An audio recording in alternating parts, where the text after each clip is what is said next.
Welcome to the Blind Justice Podcast, where you discover the insider secrets of injury and accident cases, and all of your law questions get answered. Now, here's your host, Chicago injury lawyer, Scott DeSalvo. Hey guys, I'm back again. Chicago injury lawyer extraordinaire, Scott DeSalvo. With my amazing you should have been in a circus. The amazing Finnefrocks. That in another life, Scott. In another Amelia life. Finnefrock. Yeah. Is my co-host. Yes. As she has been. Yes, I am. Welcome to the circus. Doing an excellent job, by the way. Thank you. 10 out of 10 would recommend. File it under praise where praise is due. You know what? I've been saying this for a long time, but I feel like people should have Yelp reviews. Just human beings, not businesses? Nope. I mean, that too, but... That's super dangerous, though, right? It is. Somebody doesn't like you and they're a prolific writer and your life is doomed. That is true. Yeah, there was a Black Mirror episode about it where it was like a 5-star rating. You'd like rate people on every interaction. I love that show. I love that show. And that was a great episode. It was a great episode. I was like, oh my God, that's scary. If you guys listening haven't watched Black Mirror, it's on Netflix. And now I believe Netflix owns it or the episodes. There's a new season now. Oh, yeah. Mm-hmm. And it's on Netflix. So great show. It's sort of like a modern Twilight Zone or Outer Limits, like where it's kind of like 404 too. Yeah, some of them are really good. Some of them are but most of them are fantastic. Pretty much technology is the devil, but yes, pretty much. Here's another show. I don't know if you ever watched it. It's in its 3rd season. I'm not sure I'm crazy about it, but it's called Channel Zero. That's on the Sci-Fi Channel. And so instead of like Twilight Zone or like Black Mirror, where each episode is its own story with its own characters, and in the case of Black Mirror, like its own universe, like where something's different. Right. Channel Zero, each season is its own enclosed story. Ooh, kind of like True Detective did. Like it's its own. Exactly. Yes. And it's like 8 episodes long. Oh, cool.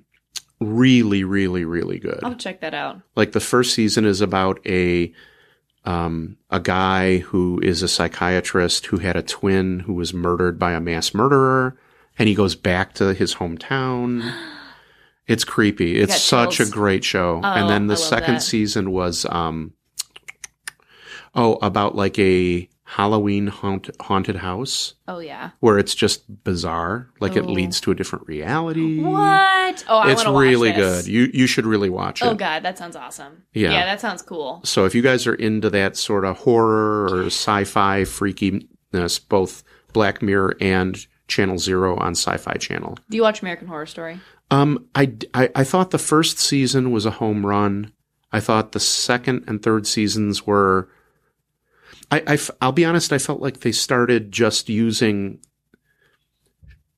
shock sexuality to fill in some like meandering. I feel like the storytelling could have been tighter. I mean, the acting is great. I love Jessica Lange. I love the that young male actor who plays Quicksilver in the X-Men movies. Jeez, I don't know. Anyway, a lot of the actors in there I really like. Mm-hmm. And the 4th season's kind of topical. Like it's all about politics, right? Most recent one. Is that the 4th season?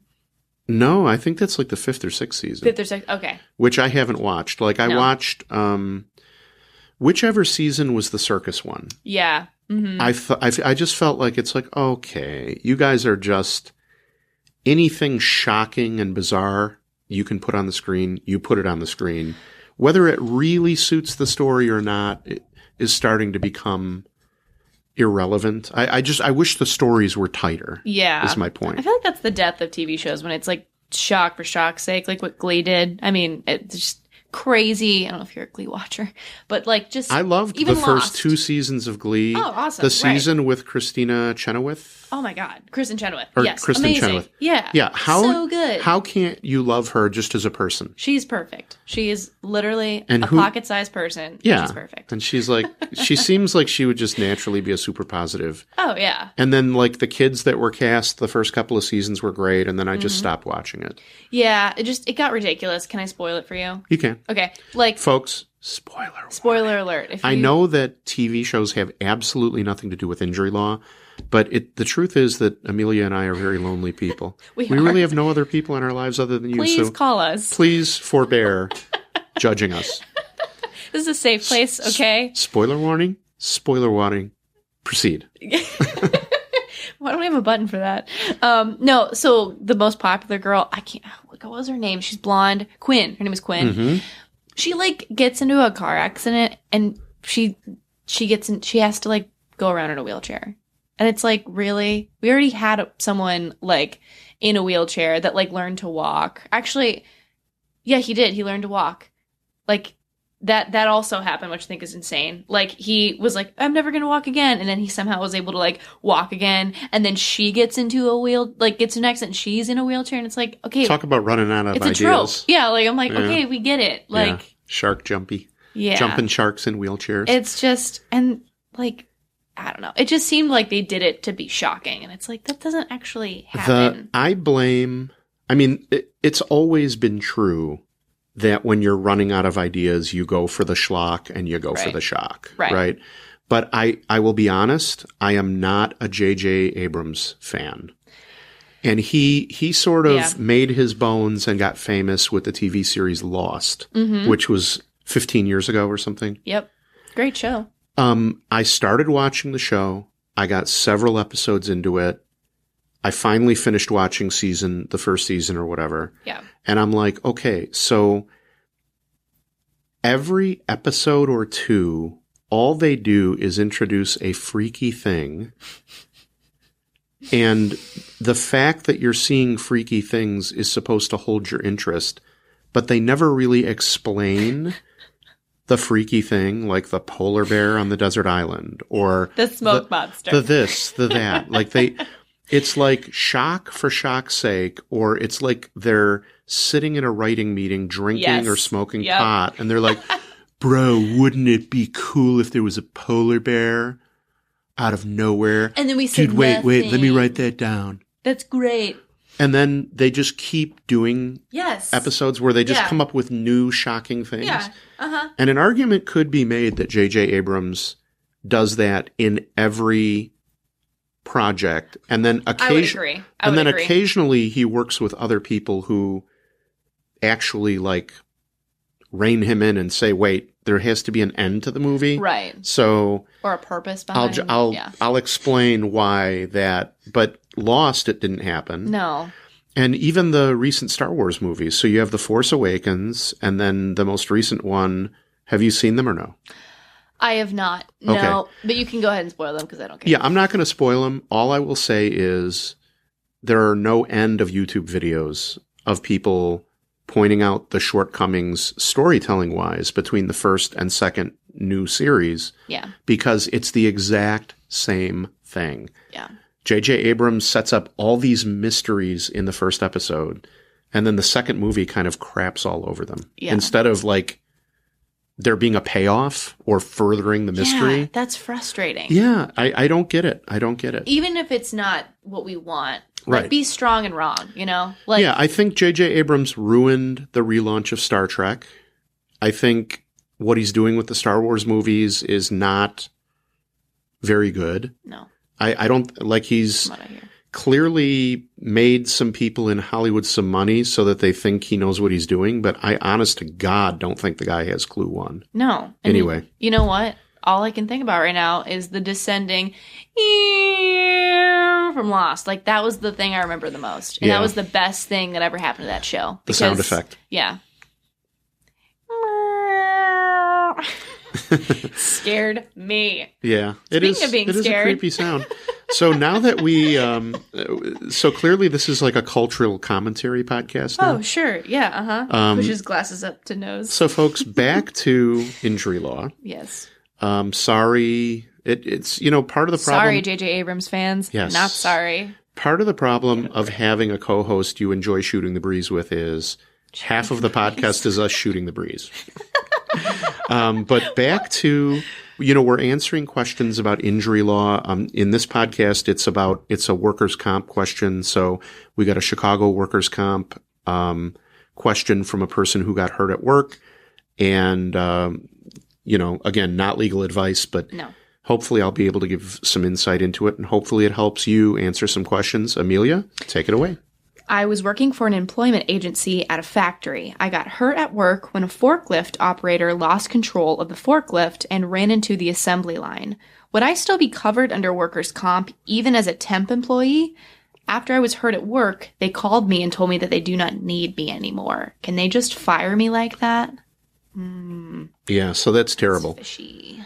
So the distinction in workers' comp is whether you're an employee or an independent contractor. So an employee is employed by someone, and that means their work is directed by the boss, right? An independent contractor is somebody who has their very own company who just comes in to do some work. So if you have a factory where you assemble or you make tennis shoes or something, and you call in a plumber because the toilet's broken, the plumber is an independent contractor, Right. but the people working in the assembly line are employees. Right. And in factories, sometimes the need for workers goes up and down a lot. And so what some factories use is they use temp agencies to fill their need, right? So Right. today we need 20 people, tomorrow we need 10. It gives employers flexibility to just have the people they need when they need them. Yeah. But here's the good news. If you're a temp employee, usually what happens is you're a direct employee of the temporary agency, and that means you're covered. You're covered under workers' comp. There's usually a contract between the temp agency and like the factory or the actual Sure. employer about who's going to pay the workers' comp. It's usually the temp agency and they charge, an extra $1 an hour for the person's labor. Right. But my point is, even if you're a temp worker working at a different company, you are an employee under workers' comp, and you are covered by the protections that are afforded to an injured worker. That's good. Under the Workers' Comp Act. So the second question is, can they fire you? So Illinois is an at-will state. That means a boss can fire you for pretty much any reason or no reason at all. There are exceptions to this. One exception is that an employer cannot fire you for filing a workers' comp claim.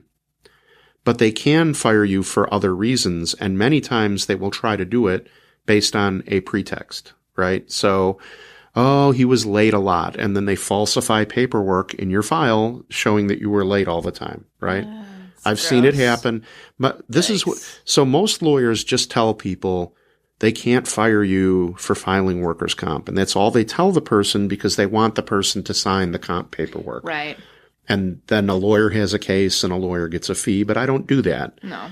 I feel like you have to let people know and let them make an intelligent decision. What I tell people is if a company wants you gone, they're going to get rid of you. They'll figure out a way to do it. Here especially, the temp agency didn't fire this guy. It's just that the company that the temp agency sent him to work at said, don't send him back. So he still technically has an employment relationship with the temp agency who can send him to different jobs. So can they do it? Yes, they can do it. I'd need more information to analyze it from a retaliatory discharge standpoint, but unfortunately, they can get away with it. Yikes. But here's the other thing, right? The judges over at the commission, they call them arbitrators. I consider them judges. They are judges. They judge and decide workers' comp cases. Right. They can read between the lines, right? Yeah. So they're going to know this guy's working as a temp at this company. Then right after he gets hurt, the company doesn't want him there anymore. Just taking advantage of him. Yeah. I mean, the judge is going to read between the lines. And believe it or not, judges are human beings, just like us. And they can read between the lines. And they can kind of tell when an injured worker is sort of getting the short end of the stick or getting manipulated or treated poorly. Right. So I would say you definitely have a case, definitely get a comp case going, especially since they let you go. Sometimes people call me and they say, well, I filed a comp claim and now they're treating me sort of crappy at work. That does happen, right? Yeah. Sometimes the bosses or the supervisors get mad at you for filing the comp claim, but these guys stopped having you work there So where's the downside? You keep the lights on with that. All with that you're job. doing, exactly. They wrote the law because you're entitled to these things. Right. As long as you assert your rights, and that's what you hire a lawyer for, to help assert your rights so that you get what you're entitled to. Exactly. So I hope that information helps you. I don't have a name here. Do you have a name there? We'll call him Steve. Steve. Fictitious Steve. Steve. Yeah. Steve. Sounds like a good guy. Steve Incommunicado. Have you ever met like a bad Steve? No. Right? I've never met a bad Steve. It sounds like a villain in a movie, though. Bad Steve. Yeah, but like the dad at the park who like has a thing for your kid. Like he doesn't like your kid. And Yeah, so that's child molester Steve. That's. I know that came out, but I was thinking more like a base. Like he was a. Let's call the coach. police immediately, Steve. Jesus. Let's stay 500 yards away from any place where there are children, Steve. Oh my god. Bad Steve sounds like maybe a Star Trek episode where you go to the alternate dimension, and good Steve has his counterpart, Bad Steve. Yeah, I could see that. Anyway, I was just thinking like a doofus dad Steve, like who takes baseball too seriously, like kids baseball, right? And he like has it. He wants to like fight the other parents and fight the ref. He's like, my kid's better than your kid. And it's like, Steve, like okay, no one's here. It's even like, assuming that's true, they're like 6, so he's vicariously living through his kids because yes. he didn't live out his dreams. Vicarious Steve. Steve, you're great. The Steve we're talking about is not clearly that not. way. No, 100%. He's cool. Agreed. Steve. Now that we have Steve all figured out. Folks, thanks for listening, and stay tuned for another podcast. And if I can answer any questions, please give me a holla. Yeah. Take care. Don't watch J.J. Abrams. 100%. See you later. Thanks for listening. I truly hope that the information in the podcast helps you no matter the situation you find yourself in. But you might need more answers or some more direct help. So there are 3 ways for you easily to find out more and to get help. If you call my toll-free 24-hour helpline, 888-HURT-318, you'll have a couple of options. 888-HURT-318 is my toll-free 24-hour telephone line. You can call that number and speak with my team night or day. First, you can call 888-HURT-318, and you can speak to me for a free consultation about your case or situation. That's always free and no obligation. Second, you can tell the operator that you'd like a free copy of my injury DVD and book. I created the DVD and book, and I give it away for free to injured people who need answers, but who might not be ready to talk to a lawyer yet. Same deal, 100% free, 100% no obligation. Third and finally, you can check out my YouTube channel for informative videos about the injury case and claims process, or check out my other podcasts for more information and interesting interviews with people who know different things about various aspects of the law. I've put all of this together to help you and to answer your questions. Now, you can also help me, and I hope that you will. If you enjoyed the podcast and if it helped you at all, please subscribe, and if you can, take a minute and please post a positive review of the show. If you're listening to the podcast on YouTube, like the video and subscribe to my YouTube channel. And if you know anyone who might enjoy the podcast, please spread the word and share it on Facebook. It's my mission to spread good information to as many people as possible, and your liking and reviewing and subscribing to the podcast helps me get the word out. Thanks again. This podcast is for informational and entertainment purposes only. It doesn't substitute for consulting with a lawyer. If you have a case, speak with a lawyer right away.